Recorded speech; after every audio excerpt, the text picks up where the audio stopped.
আজও তারা রাত 2:30 যা দেখেছিল তা ভুলতে পারেনি। দেবী সুহাগী মাটিতে বসেছিলেন, তার চুল খোলা ছিল এবং তার পা মাটিতে স্পর্শ করছিল না।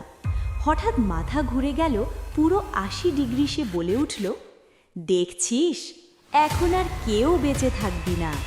তার কণ্ঠস্বর মানুষের মতো ছিল না। সকাল হতেই পুরো গ্রাম জড়ো হয়ে গেল। সোহাগী দেবীর ঘর ভেতর থেকে তালাবদ্ধ ছিল, দরজা ভাঙা ছিল, কিন্তু ভেতরে কেউ ছিল না। নন্দও নাই, মালাও নাই, কোনো চিহ্ন নেই। এরপর রাতে যে কেউ সেই রাস্তা গিয়ে যাবে, সে বলবে, আমি একজন মহিলার হাঁটার শব্দ শুনতে পাই, কিন্তু যখন আমি ঘুরে দাঁড়াই তখন সেখানে কেউ নেই। আজও মানুষ বিশ্বাস করে মৃত্যুর পরেও ডাইনি একই জায়গায় ঘুরে বেড়ায়, যেখানে সে সবচেয়ে বেশি ভয় ছড়িয়েছিল।